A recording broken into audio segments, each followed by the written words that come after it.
Yes, ladies and gentlemen, welcome to the Brother and Sister Podcast. I'm your host, Pug Flavor, and my co-host, Tressa Mitchner. Yes, and we have a very, very special guest in the house today, y'all.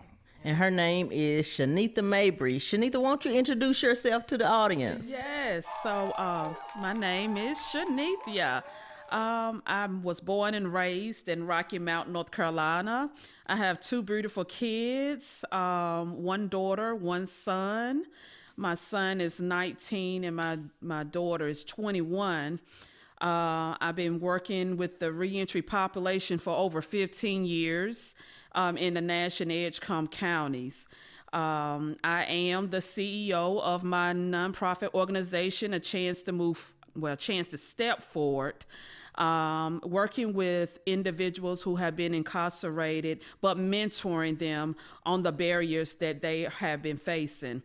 I also work at OIC of Rocky Mount, and basically I manage reentry programs there as well, in which I've been there for 5 years. So as you can see, I have a passion for working with the reentry population. Yes, yes. So tell us about the program. Now, how do, a person that would get themselves in trouble and then they would get out, what are the steps they would take to come to your organization and, just take the proper steps to make their lives better?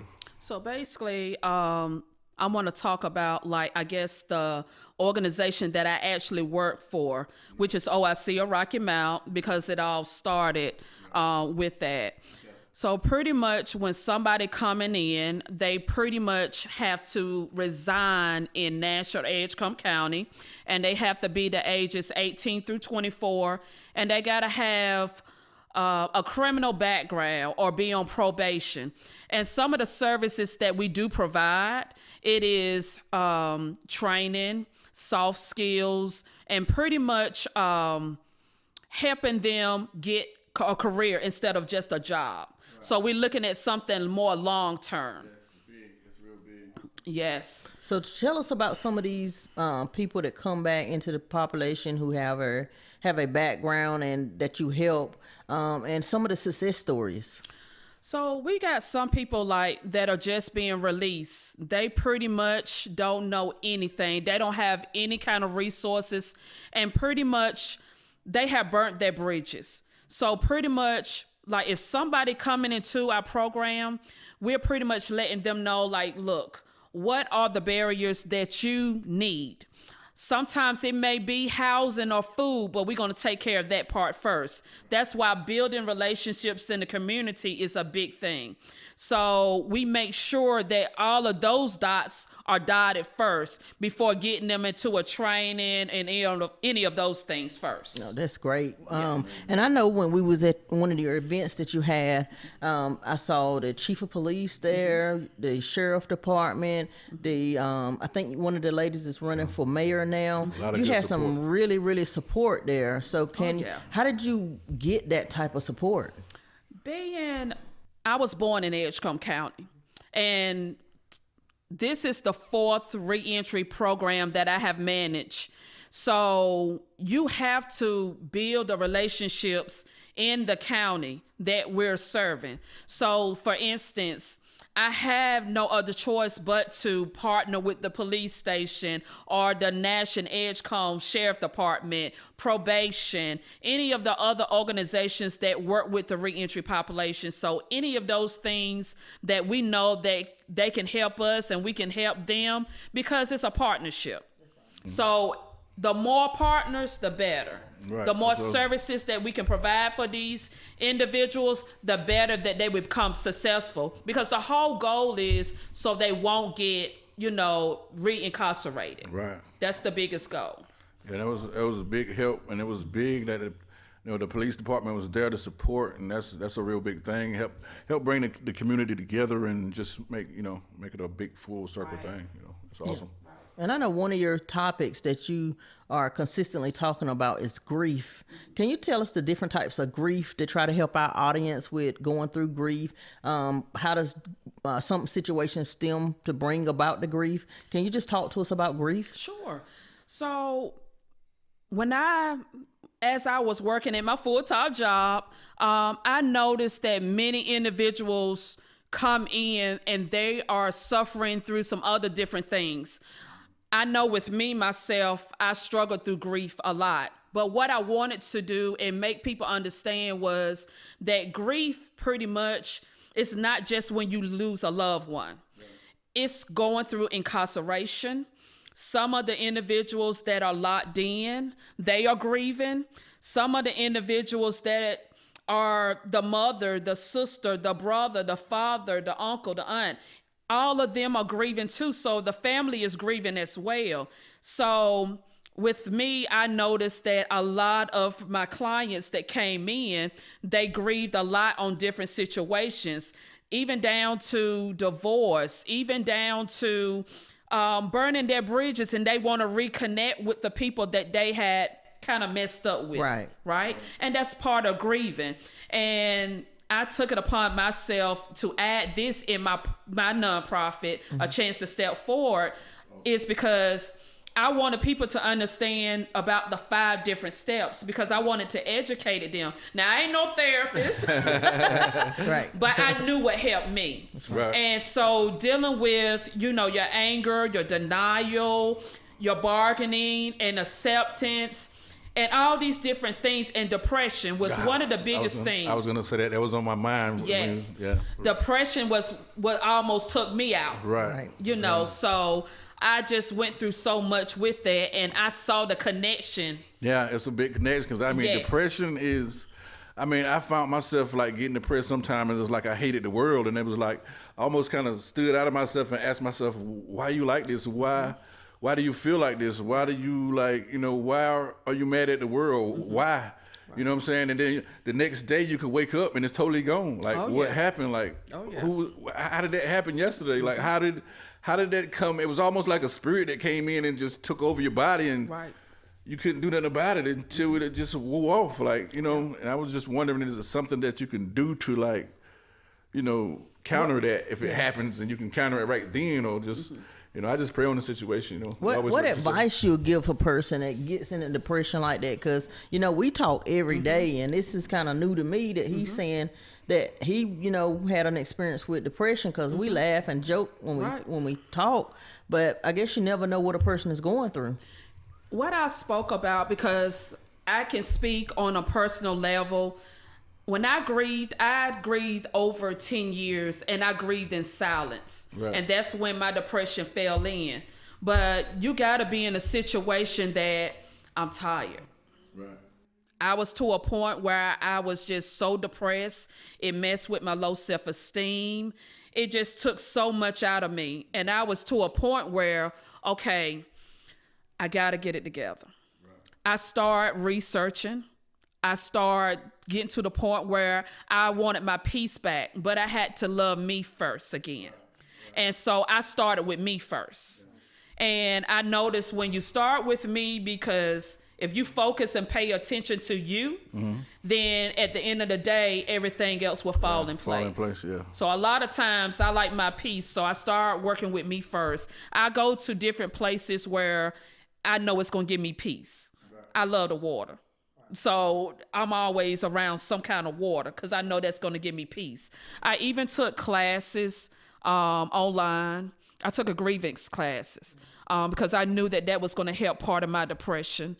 I stayed busy, but my work was a part of my healing as well, and telling my testimony. That's awesome. So you found something that educates you so you can educate others. Right. So like you said, it started with you. Yep. So you had to, pay a price or spend some money to get you to a point where you could educate yourself and then pass it on to the next one. Exactly. Exactly. And just being able to vent to somebody. Somebody that you can relate to. And just be able to vent and get it off your chest. I think that's a big help as well. Oh, yeah. And grief is something that a lot of people don't talk about. Right. So, I had to pray about it when I did my live, because I was just like, okay, God, I see what you're doing. Right. Right. And what made you want so mysterious. I'm sorry. Go ahead. Yeah. But what made you want to talk about it? You wanted to put it out there, discuss grief, and help others. Because I saw so many people going through it, and they would come to me asking me for advice, and I'm like, okay. Yeah. And I knew that that's what was a big topic that got to me. Yeah, that I went through. And I noticed the guys that when we had that event and I interviewed all those guys, and I noticed how they were so close to y'all. Y'all got a tight relationship. They really trust you, and you know, I can tell the relationship. They even behind, you know, when we was talking amongst each other, they was talking about how good of a person you were, and the other assistants as well. Like there was a good bond there between y'all. So that really make a major difference too. Oh yeah, you got to keep that. You got to build trust. Right. And if you don't have that, then the programs ain't gonna work. Ain't gonna work. You know, because you got to make sure that they trust you, and you got to be passionate. Right. It's all about a passionate, you know. So that makes passionate about what you're doing. Oh yeah. And I love what I do. You know, I was in a place where I never been incarcerated physically, but I was incarcerated. I totally understand. I totally understand. Mentally incarcerated sometimes. Yeah. Yeah. So I went through that grief during that period as well. Yeah. When I got home, I was just so stunned because I'm like, it's more people out here in prison than I was in a physical prison. So it was just tough just looking at the bondage that I saw. Now that I understood about bondage, it was just amazing to me how so many people are living in a prison, but it's not a physical prison, it's a mental prison. Right. And the thing about being in a mental prison, that's really worse than being in a physical prison. Right. So what steps do you got that you can give the audience, you know, that they can take to kind of overcome this? So when I researched the different steps, the different stages, which is anger, because at that point you're shocked. You're so mad. And that's what he just talked about, how angry he was. You get so mad. Right. And then there's denial. And this is no order. No right order for it. Yeah, that's right. Right? Because you can go into one and then go down to depression and go back to denial. So it's like a roller coaster. Yeah. Right? And then there's bargaining. Right? Because you're blaming yourself from that point. Right. Right? And then you fall into the depression, which depression is the longest. That's the one where you can really get stuck in. That's where people fall into numbing their pain through alcohol, drugs, different kind of, you know, things that they don't have to feel that pain. Mentally carry them away and just put them in another state of mind. Right. Yeah. So they avoiding that pain temporary. But when it's sober up, it's still right there. Yeah. And then there's acceptance. Once you get to acceptance, then you're like, okay, I got it. Right. Because I know when my mother, I've lost my brother first. And then I lost my mom 3 months after. And then my dad a month after that. Right. So no one knew what I was feeling or going through. Yeah. You know, I was in a deep depression. And it's definitely big on, like, say when you like, when the world love you and like you accept it, you feel so much better. But when the moment they don't love you and you feel like an outcast, that's what triggers it, I think. Because then you get in this thing of what in the world I do wrong, or what this and what that, like. Right. And it's like the world against you, and it just triggers it. I think from that point with me anyway.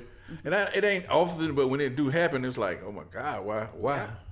But when you accept it more and you got somebody to talk to, it kind of just goes away. Yep. You know. Yeah, because we talk every day. Every day. Go ahead. And that's another thing, being around people that actually been through it, you know, and a support group. That's right. So that makes a difference as well, too. Major difference. Oh, yeah. That's great. Well, I'm excited to hear that, you know the steps to overcome, to help others to overcome this situation. Just like I said, I'm learning because didn't know that he had experienced depression because I talk to him every day. You won't listen to trust him. Okay, I say I did hear him, but I didn't know it was to that aspect of the anger. So I can say I didn't know that it got to that point, but I'm gonna deal with him after the show. but I know you got this important event coming up that's gonna be filled with women, men. Tell us about what's coming up. So basically, when I came up with the vision, I was pretty much like, okay, I do events for my, full-time job, but I wanted to really do something for my organization, a chance to step forward. And so I was like, well, Dad, with the grief and all of these different mental health issues that a lot of people go through, I want people to hear other people's testimonies, right?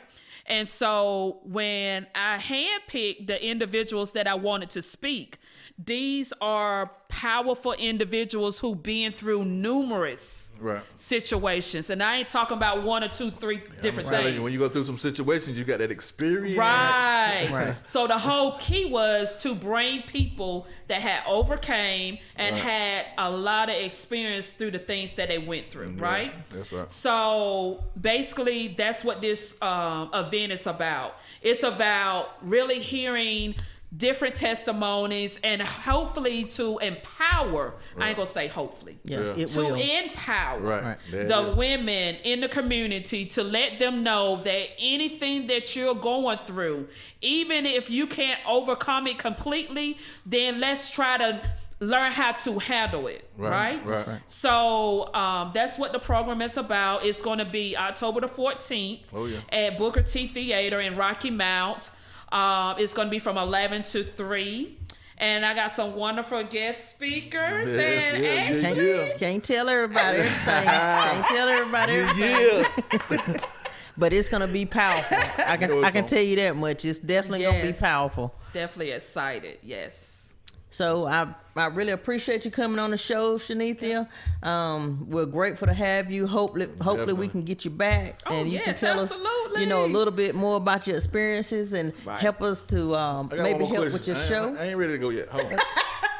Okay, then go ahead. Like all this kind of fall under the umbrella of mental health kind of. And how can you speak on that mental health? It's kind of, that's pretty much what I've been speaking on, I guess. Yeah, it has.